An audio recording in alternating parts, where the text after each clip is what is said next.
Benjen புயலுடைய கடைசி கட்ட பரபரப்பில் தற்போது நாம் இருக்கின்றோம். பல்வேறு இடங்கள், குறிப்பாக இந்த புயல் கரையை கடக்கக்கூடிய பகுதியில் காற்று என்பது பலமாக வீசி வருகிறது. இருந்தாலும் இந்த பெஞ்சன் புயலால் சென்னைக்கு என்ன பாதிப்பு ஏற்படும் என்று எதிர்பார்க்கப்பட்ட பதட்டம் ஏற்பட்ட நிலையில் சென்னை தப்பி இருக்கின்றது. மரக்காணம் நோக்கி இந்த புயல் நகர் தொடங்கி இருக்கக்கூடிய காரணத்தால் அந்த பகுதியில், அதாவது இது எங்கு கரையை கடக்கும் என்று அறிவிக்கப்பட்டதோ அந்த பகுதியில் பலத்த சூறாவளி காற்று என்பது வீசி வருகிறது. இந்நிலையில் களத்திலிருந்து காலை முதலே இந்த புயல் உருவானது முதலே தொடர்ச்சியாக கரையை முழுமையாக கடக்கும் வரையில் நம்முடைய செய்தியாளர்கள் பல்வேறு இடங்களிலிருந்து கள நிலவரங்களை வழங்கிக் கொண்டிருக்கிறார்கள். அதிலும் குறிப்பாக இந்த புயல் தாக்கத்தை ஏற்படுத்தக்கூடிய பகுதியாக இருக்கக்கூடிய மாமல்லபுரம் மற்றும் கல்பாக்கம் உள்ளிட்ட பல்வேறு பகுதியிலிருந்து நம்முடைய செய்தியாளர்கள் அங்கு இருக்கக்கூடிய கள நிலவரம் என்ன, காற்றின் வேகம் எப்படி இருக்கின்றது, புயலால் என்னென்ன தாக்கம் ஏற்பட்டிருக்கிறது, மழையின் அளவு எப்படி உள்ளது என்பது தொடர்பான பல்வேறு தகவல்களை உடனுக்குடன் வழங்கிக் கொண்டிருக்கிறார்கள்.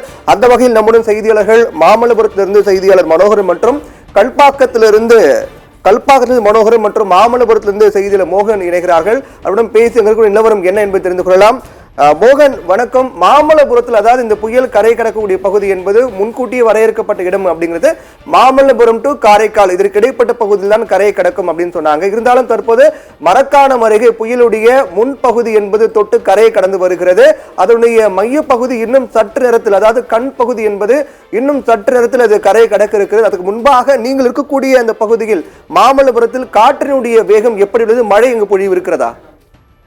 நிச்சயமாக பிரவீன்குமார், இன்று மாலை பார்த்தோம்னா இந்த மாமல்லபுரம் இருந்து காரைக்கால் வழியான மரக்காணம் பகுதியில் இந்த புயலானது கரையை கடக்கும் என வானிலை ஆய்வு மையம் அறிவித்திருந்த நிலையில் தற்போது 3 மணி நேரமாக இந்த புயலானது கரையை கடந்து வருகிறது. குறிப்பாக அந்த மையப்புள்ளி என்பது இன்னும் சற்று நேரத்தில் மரக்காணம் பகுதியில் கரையை கடக்க உள்ளது என்று தெரிவிக்கப்பட்டுள்ள நிலையில் நாம் இருக்கும் இந்த மாமல்லபுரம் பகுதியில் பார்த்தோம்னா இந்த சூறைக்காற்று, தரைக்காற்றானது படிப்படியாக அதிகரித்து வருகிறது. குறிப்பாக சிறிது நேரத்துக்கு முன்பாக ஒரு 50 கிலோமீட்டர் 40 கிலோமீட்டர் வேகத்தில் வீசிக் கொண்டிருந்த காற்று தற்போது ஒரு 60-70 கிலோமீட்டர் வேகத்தில் வீசிக் கொண்டிருக்கிறது. குறிப்பாக பார்க்க போனோம்னா இந்த பகுதியில் பின்புறம் உள்ள காட்சிகளை பார்க்கலாம். அதிகப்படியான இந்த காற்று வீசிக் கொண்டிருப்பதால் இப்பகுதியில் இந்த போக்குவரத்து முழுவதுமாக தடை செய்யப்பட்டுள்ளது. மக்கள் வெறிச்சோடி காணப்பட்டு உள்ளனர். குறிப்பாக இன்னும் சற்று நேரத்தில் இந்த பெஞ்சன் புயல் என்பது கரையை கடக்கக்கூடும் என்று எதிர்பார்க்கப்படும் நிலையில் இந்த புயலானது வடகடலோர பகுதிகளில் 15 கிலோமீட்டர் தூரத்தில் இருப்பதாக ஒரு தகவலானது வெளியாகியுள்ளது. குறிப்பாக இன்னும் சில மணி நேரங்களில் இந்த புயல் கரையை கடக்கக்கூடும் என்று கூறப்படும் நிலையில் மாமல்லபுரத்தில் சுமார் 60-70 கிலோமீட்டர் வேகத்தில் காற்றானது, தரைக்காற்று வீசி வருகிறது. தற்போது நாம் நின்று கொண்டிருக்கும் இந்த இடத்தில் பார்த்தோம்னால் இந்த சூறைக்காற்று சுழற்றி அடிக்கின்ற காட்சிகளை தற்போது நாம் பார்த்துக் கொண்டிருக்கிறோம். குறிப்பாக இந்த மாமல்லபுரத்தில் காற்றின் வேகம் படிப்படியாக உயர்ந்து வருகிறது. பிரவீன்குமார், மோகன், நீங்க கூறியபடியே அங்க காற்றின் வேகம் என்பது அதிகமாக இருக்கு அப்படின்னு சொல்லியிருக்கீங்க. களத்திலிருந்து அங்க நிகழ்வுகளை வழங்கி கொண்டிருக்கீங்க. காற்றினுடைய வேகம் படிப்படியாக அதிகரித்துக் கொண்டே வருவது உணர முடிகிறது அப்படின்னு நீங்க சொல்லியிருக்கீங்க. ஆனா மழை பொழிவு அங்கு எப்படி இருக்கிறது? நேற்று இரவு முதலே பல்வேறு பகுதிகளில், குறிப்பாக சென்னை, காஞ்சிபுரம், செங்கல்பட்டு, திருவள்ளூர் மாவட்டங்கள்ல நேற்று இரவு முதலே மழை பொழிவு என்பது இருந்தது. ஆனால் நேரம் செல்ல செல்ல இப்போ சென்னையில மழை பொழிவு என்பது குறைந்து இருக்கிறது. பல்வேறு இடங்கள்ல மழை இல்லாத ஒரு சூழல் தானே காணப்படுது. காற்று மட்டுமே அதிகமாக இருக்கிறது நம்ம பார்க்கிறோம். ஆனா அதே சமயத்துல நீங்க இருக்கக்கூடிய பகுதி மாமல்லபுரம், அதே போன்ற அருகாமையில் இருக்கக்கூடிய மாவட்டங்களாக இருக்கக்கூடிய செங்கல்பட்டு, காஞ்சிபுரம் உள்ளிட்ட மாவட்டங்களில் மழை பொழிவு எப்படி இருக்கு அப்படிங்கிறது நம்ம தெரிஞ்சுக்கணும். நீங்க இருக்கக்கூடிய பகுதியில காற்று அதிகமா இருந்தாலும் கூட மழையும் அங்க இருக்கிறதா? மழை பொழிவு என்பது எப்படி இருக்குதாங்க? நிச்சயமாக பிரவீன்குமார், மாலை 4 மணி வரை பார்த்தோம்னா இந்த பகுதியில் கனமழையானது பெய்து வந்திருந்த நிலையில் இந்த 5:30 மணி முதல் இந்த புயல் எப்படி கரையை தொட்டதோ அப்பொழுதிலிருந்து காற்றின் அந்த வேகம் தான் அதிகமாக இருக்கிறது. அவ்வப்போது 5 நிமிடம் 10 நிமிடம் என்று சாரல் மழை மட்டுமே பெய்து வருகிறது. மழை என்பது இந்த மாமல்லபுரம் பகுதியில் சுத்தமாகவே இல்லை. அந்த காற்றின் அந்த வேகம் மட்டும் படிப்படியாக உயர்ந்து கொண்டே வருகிறது. இதனால் இந்த பகுதியில் அசாதாரணமான ஒரு சூழல் ஏற்பட்டுள்ளது.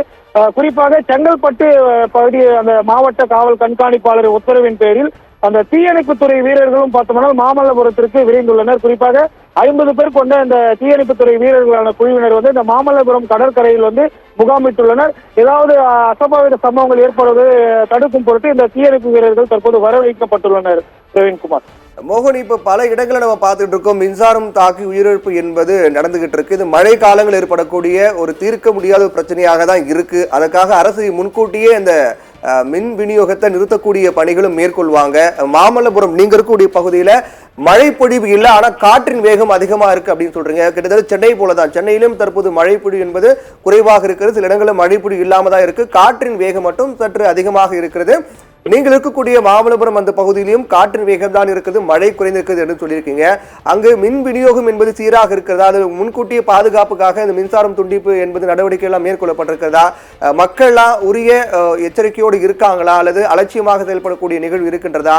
என்னென்ன பாதுகாப்பு ஏற்பாடுகளாம் அங்கு இருக்கு? முழுமையாக இப்போ இந்த காற்றின் வேகம் என்பது நீங்க தொடர்ந்து காலை முதலே அந்த பல்வேறு பகுதிகளுக்கு சென்று அங்க இருக்கக்கூடிய நிலவரங்கள் நீங்க வழங்கிட்டு இருக்கீங்க, அதனால உங்களுக்கு ரொம்ப கிளியரா தெரியும். காற்றின் வேகம் அப்படிங்கிறது காலை, அதாவது இந்த புயல் கரை கடக்க தொடங்கியதிலிருந்து இப்போ காற்றின் வேகம் என்பது அதிகரித்து இருக்கிறதா, அல்லது படிப்படியாக குறைகிற மாதிரி தெரியுதா? நிச்சயமாக பிரவீன்குமார், இப்போ பார்த்தோம்னால் அந்த அதிகாலை, அதாவது இன்று அதிகாலை 3 மணியில் இருந்தே பார்த்தோம்னால் இந்த மகாபலிபுரம் சுற்றி உள்ள பகுதிகளில் வந்து இந்த மின்தடையானது ஏற்படுத்தப்பட்டுள்ளது. குறிப்பாக இந்த காற்று அதிகப்படியாக இந்த சூறை காற்று வீசும் பட்சத்தில், அதாவது மரங்கள், மின்கம்பங்கள் விழுந்து ஏதேனும் அசம்பாவித சம்பவங்கள் ஏற்படுவதற்கு முன்பாக அதை தவிர்க்கும் பொருட்டு மாவட்ட நிர்வாகம் சார்பில் மாவட்ட ஆட்சியரின் உத்தரவுப்படி இந்த மின்சாரம் வந்து அதிகாலை 3 மணியிலிருந்து தற்போது வரை இந்த மின்சாரம் தடை செய்யப்பட்டுள்ளது. இதனிடையே வந்து இந்த பகுதி முழுவதுமே இருள் சூழ்ந்த ஒரு பகுதியாக தான் காணப்படுகிறது. நாமே பார்த்தோமா இப்போது நம்ம வாகனத்தில் அந்த ஒலியை வைத்து தற்போது இந்த நேரலையில் காண்பித்துக் கொண்டிருக்கிறோம். குறிப்பாக இந்த பகுதியில் உள்ள அனைத்து கடைகளும் மூடப்பட்டுள்ளது. அதே போன்று குடியிருப்புகளில் இருந்து மக்கள் வெளியே வராத ஒரு நிலைதான் உள்ளது. அதாவது அந்த சாலை வந்து பார்த்தோம்னால் வெறிச்சோடி தான் காணப்படுகிறது. குறிப்பாக மகாபலிபுரம் என்றாலே ஒரு சுற்றுலா தலம். அந்த சுற்றுலா தலத்தில் வந்து இந்த சனி ஞாயிறு உள்ளிட்ட பகுதிகளில் பார்க்க போனோம்னால் ஆயிரக்கணக்கான வெளிநாட்டு வாழ் மக்கள், அதே போன்று உள்ளூர் மக்கள் உள்ளிட்ட ஏராளமானோர் வந்து செல்லக்கூடிய இந்த மகாபலிபுரம் பகுதியில் பார்க்க போனோம்னால் மக்களே இல்லாத ஒரு இருட்டாகவே, அதாவது இருள் சூழ்ந்த பகுதியாகவே தற்போது பார்க்கப்பட்டு வருகிறது பிரவீன்குமார். குறிப்பாக இந்த கடற்கரை பகுதிகளில் அந்த தரை காற்று வீசுவது அதிகரித்துள்ளதால் மக்கள் தற்போது வெளியே காணாத ஒரு சூழல் தான் உருவாகி உள்ளது பிரவீன்குமார். நீங்க இருக்கக்கூடிய இடம் மாமல்லபுரம், அது சுற்றுலா தலமாக இருக்கக்கூடிய இடமாக இருக்கின்றது. இப்போ வண்டலூர் உயிரியல் பூங்கா பொறுத்த வரைக்கும் இந்த புயல் காரணமாக நாளை விடுமுறை, பார்வையாளர்களுக்கு அனுமதி இல்லை அப்படின்னு சொல்லியிருக்காங்க. அந்த மாதிரி சுற்றுலா தலமாக இருக்கக்கூடிய மாமல்லபுரத்தில் ஏதேனும் இது போன்ற கட்டுப்பாடுகளாம் கொண்டு வரப்பட்டிருக்கிறதா? அந்த மழை அதை தொடர்ந்து ஏற்பட்ட தற்போது காற்றின் தாக்கம் காரணமாக அங்கு ஏதேனும் சேதாரம் ஏற்பட்டிருக்கிறதா? சீரமைக்க வேண்டிய பணிகள் எல்லாம் ஏதாவது இருக்கிறதா? அதன் காரணமாக நாளை சுற்றுலா தலங்களுக்கு ஏதேனும் விடுமுறை ஏதேனும் அறிவிக்கப்பட்டிருக்கிறதா? மக்கள் செல்ல தடை ஏதேனும் விதிக்கப்பட்டிருக்கிறதா நாளை தினத்தில்? நிச்சயமாக பிரவீன்குமார், தற்போது இந்த புயலானது இந்த கரையை கடக்க மாலை 5:30 மணி முதல் இருந்துதான் ஆரம்பித்துள்ளது. இந்த புயல் முழுமையாக கரை கடந்த பின்புதான் வந்து ஏதேனும் முழுமையான பாதிப்பு உள்ளதா, மேலும் வந்து இந்த மகாபலிபுரம் பகுதிக்கு சுற்றுலா பயணிகளை தடை ஏற்படுத்த முடியுமா உள்ளிட்ட பணிகளை வந்து மாவட்ட நிர்வாகம் ஏற்படுத்தும். குறிப்பாக இந்த நம் நின்று கொண்டு இந்த பகுதியில் பார்த்தோம்னால் இந்த அதாவது மாமல்லபுரம் அந்த நிர்வாகத்தின் சார்பில் வந்து பார்த்தோம்னால் பேரிகார்டுகள் வைத்து ஆங்காங்கே தடைகள் ஏற்படுத்தி மக்கள் வந்து உள்ளே வராதவாறு பேரிகார்டுகள் வைத்து தடை ஏற்படுத்தப்பட்டுள்ளது. தற்போது இந்த கடல் கொந்தளிப்புடன் காணப்படுவதால் மக்கள் யாரேனும் அங்கு சென்று அது அசம்பாவித சம்பவம் ஏதாவது ஏற்படுமோ என்ற பட்சத்தில் மாவட்ட நிர்வாகம் முன்னெச்சரிக்கை நடவடிக்கையாக இந்த பகுதியில் வந்து கட்டுப்பாடுகளை விதித்து காவல்துறையினர் மற்றும் தீயணைப்பு துறையினர் உள்ளிட்ட அதிகாரிகள் கொண்ட குழுவினர் இப்பகுதியில் வந்து இந்த பொதுமக்கள் யாரும் வராத பட்சத்திலும் மீறி எவரேனும் வந்தால் அதை வந்து தடுக்கும் பொருட்டு பாதுகாப்பு பணியில் ஈடுபட்டு வருகின்றனர். இந்த புயல் வந்து முழுமையாக இந்த கரையை கடந்து சென்ற பின்புதான், அதாவது அந்த மரங்கள் ஏதாவது உடைந்து விழுந்திருக்கிறதா உள்ளிட்ட பல்வேறு சம்பவங்களை பார்த்துதான் வந்து இப்போ இந்த கட்டுப்பாடுகள் நாளைதான் தெரிய வரும் என்று கூறப்படுகிறது பிரவீன்குமார். மோகன், ஒட்டுமொத்தமாக நீங்க கூறியதிலிருந்து சென்னையை போன்றுதான் மாமல்லபுரத்தில் மழையின் தாக்கம் என்பது படிப்படியாக குறைந்து விட்டது. சில இடங்கள்ல மழை பொழிவு இல்லை அப்படின்னு சொல்லியிருக்கீங்க. இருந்தாலும் காற்றின் வேகம் மட்டும்தான் அங்கு ஒரு கணிசமான வேகத்துல காற்று வீசிக்கொண்டிருக்கிறது. இந்த காற்றின் தாக்கம் காரணமாக இதுவரையிலும் ஒரு பெரிய சேதம் எதுவும் ஏற்படவில்லை. இருந்தாலும் அந்த புயல் முழுமையாக கரையை கடக்கும் வரை, கரையை கடந்த பின்புதான் மாமல்லபுரத்தில் என்னென்ன தாக்கம் என்பது ஏற்பட்டது என்பது தெரிய வரும் சொல்லியிருக்கீங்க. தொடர்ந்து நீங்க இணைப்பில் இருங்க.